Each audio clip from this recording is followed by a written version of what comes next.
across the world. Basiru is in our Benin studio. He joins us now to discuss the planned primary of tomorrow.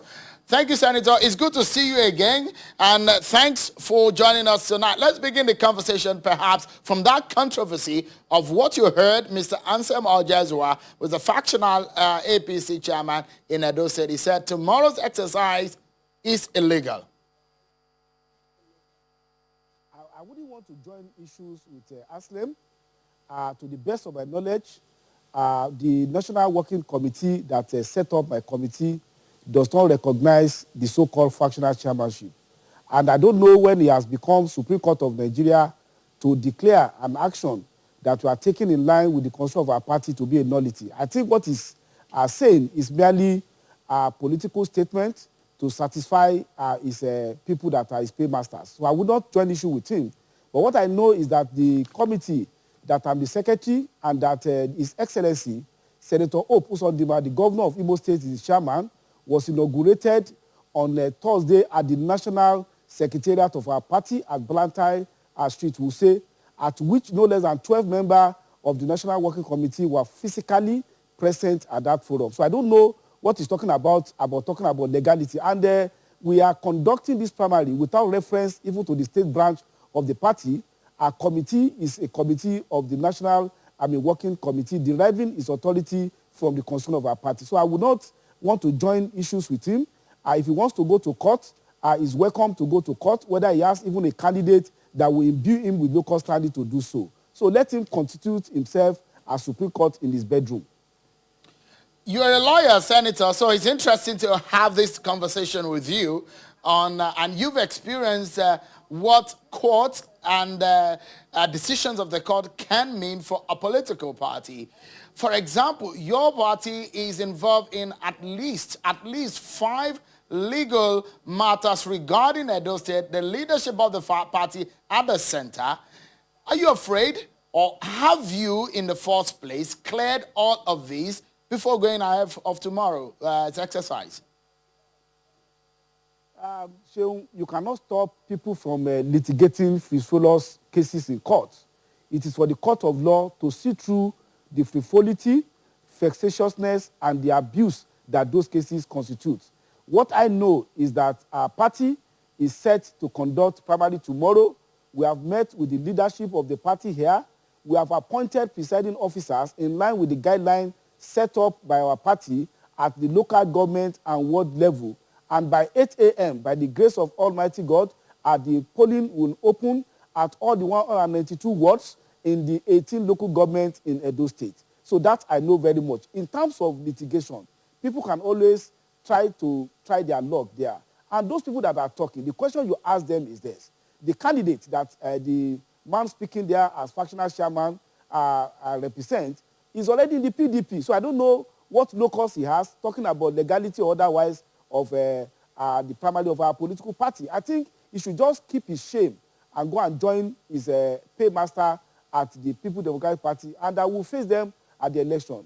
I was there last 4 years, and you know, Shehu, the candidate I support, by the grace of God in our party, triumph, and by the grace of God, the candidate we support now will also triumph with the will of the people of Edo State. We have been in Edo State, we have been moving around, we have seen atmosphere of conviviality, contrary to the atmosphere of fear they want to create. We have met with all security agencies, and they have assured that they will act without fear or favor, affection or ill will, in ensuring that there's security and law and order for the election.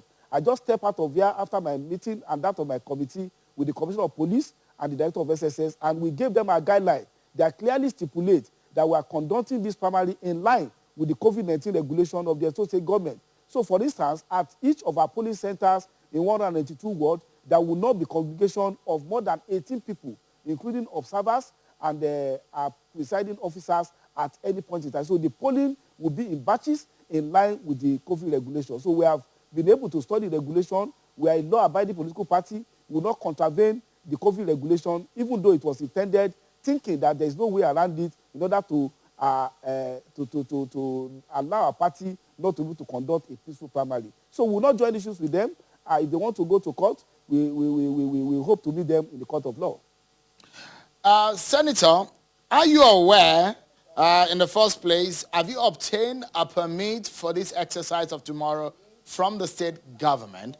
Because the last that I know As you know, is that Sheung, I have a PhD in law, and I say it with all sense of modesty that I've studied the regulation, and I have a copy here with me, even in the studio. The regulation only require anybody that intends to have a political gathering in excess of 20 people to seek for permission.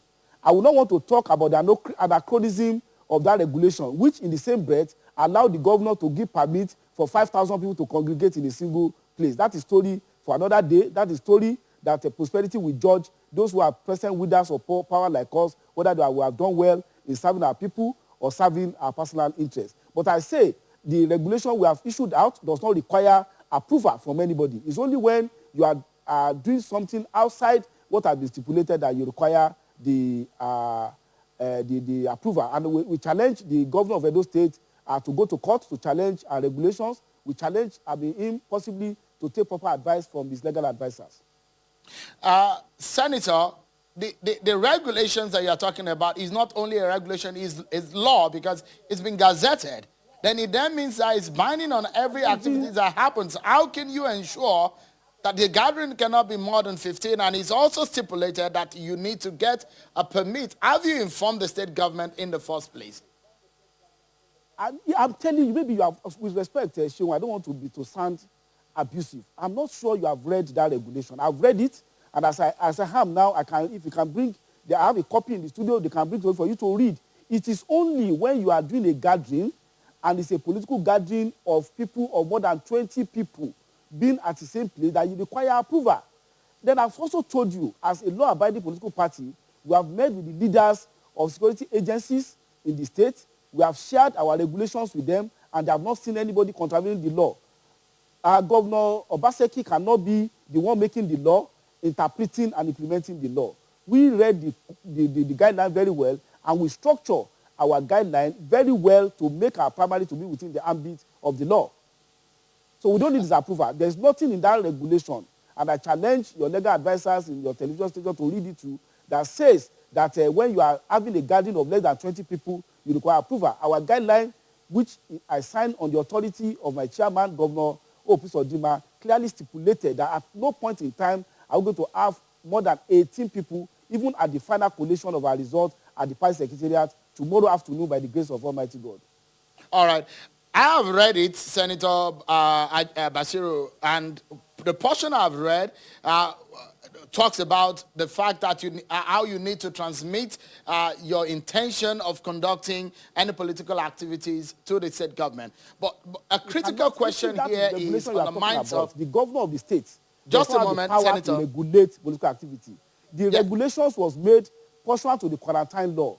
Quarantine law can only make regulations with respect to health and infectious diseases. You cannot go purporting to do so by going to now seek to regulate political activity. That would be contrary to Section 41 or so of the Nigerian Constitution. So if he wants to go to court, we'll meet him in court that he has no power, he has no virus to regulate political activity. You cannot purportedly be regulating infectious diseases and now seeking to regulate political gathering. The only thing that has to do with violation of health has to do with large gathering of people not more than 20 people. We are not gathering that. So if he seeks to regulate politics, regulate political activity with regulation, we will be very glad to meet him in the law court.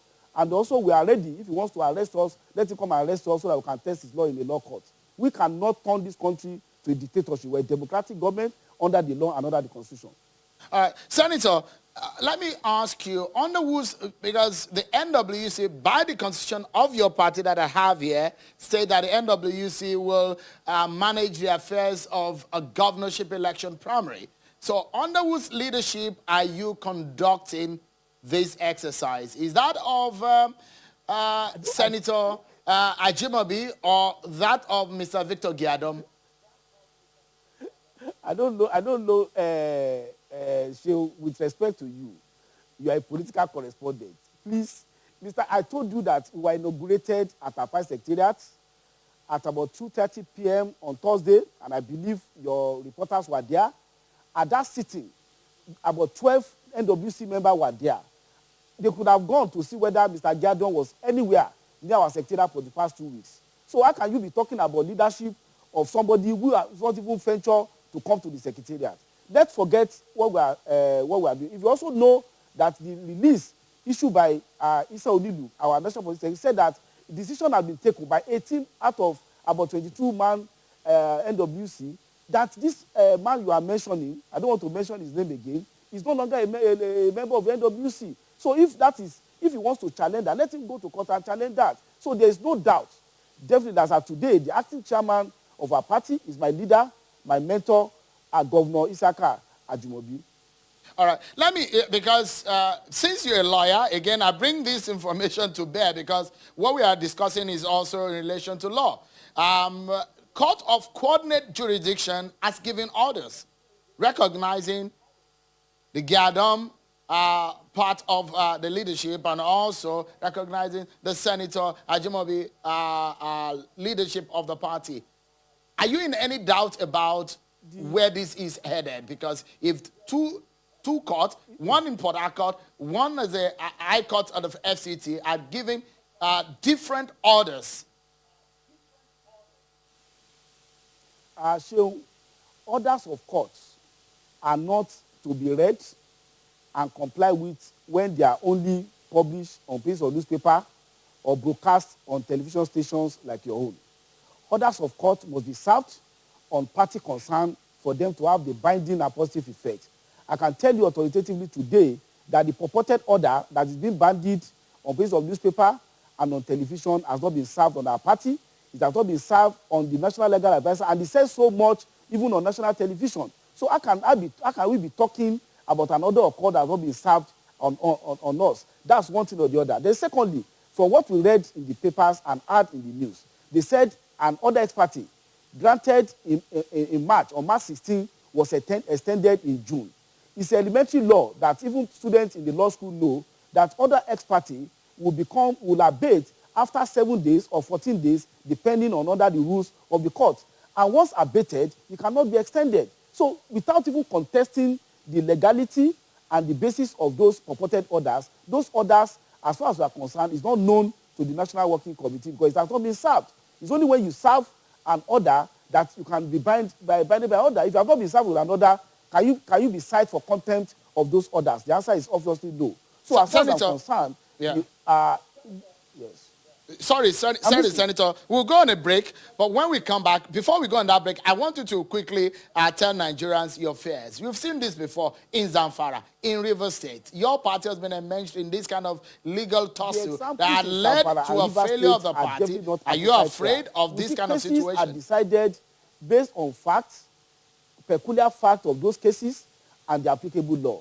The case of Zamfara has to do with whether the primary was even conducted at all, which is a different thing entirely. The case of Rivers has to do with which faction of the party has the legality to do so. President, as I tell you, our committee was not set up by a state branch of the party. It was set up by the National Working Committee, and it is this committee that is conducting the primary on behalf of the National Working Committee. You will see from the letters to our presiding officers, letters we have written to security agencies, that this work is being done by the National Working Committee, not even by the chairman, because the impression being created is that the chairman of APC is a sole administrator, and that only chairman can take decision on behalf of the party. First and foremost, let me ask, have you submitted registered names of members that will be participating, since you are conducting a direct primaries? Have you submitted the list of the members that will be participating and the list of the venues? Because from our investigation, INEC has not gotten that in Benin. So I don't know whether you are in Benin or I'm the one that is in Benin. I know that INEC in Benin knows where the primaries are going to hold, and they are going to hold in 192 wards across the 18 local governments. So with respect, maybe your information is stale. Then also on the issue of submission of a register to INEC, I think that is not within, the mandate of our committee. I think that is the job of the National Secretariat, and you may direct inquiry as to that to Madam Wasiri Bulama, who is the National Secretary of our party. But as regard the actual conduct of the primary in this state, I will tell you that we are doing everything within the context of the guideline, and INEC representation in Abuja and in the states are fully aware, and I believe they are fully mobilized to witness the primaries in all the locations.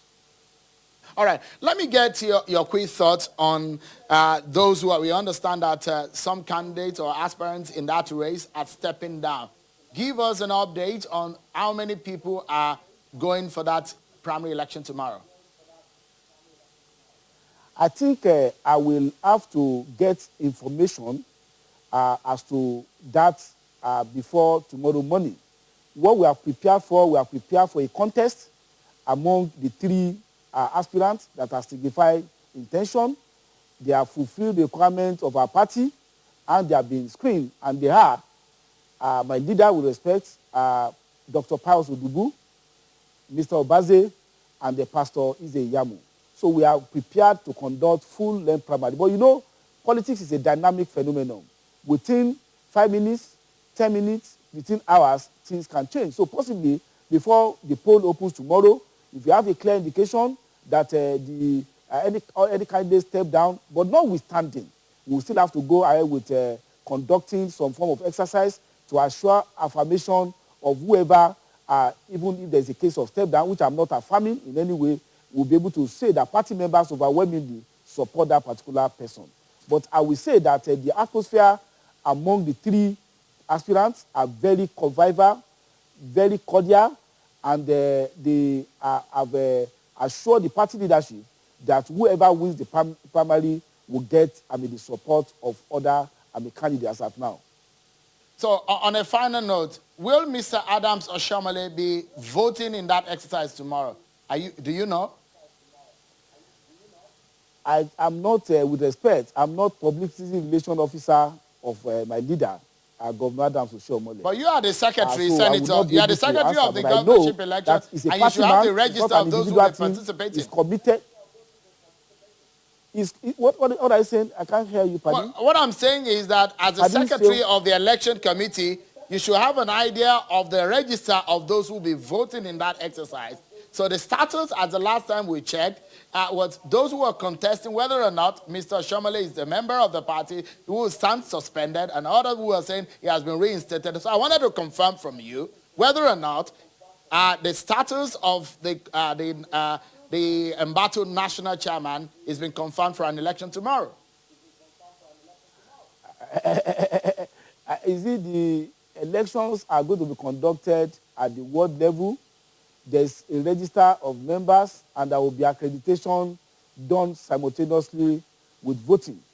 I don't have power of clairvoyance to know whether even Comrade Adams Oshiomhole is even in Edo State. And it does not matter whether it's embattled, as we would like to say, or whether it is not embattled. What matters is that no one man would constitute the entire party. It's a democratic process, and his vote, although matters, will not definitely be the one to sway in favor of what majority of our party people in Edo State want. So I won't want to draw myself into controversy about the embattlement or otherwise of my leader, Comrade Adams Oshiomhole.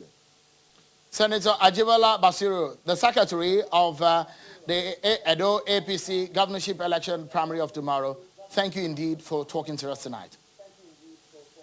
Thank you, Sheung. I hope you will come down for the election.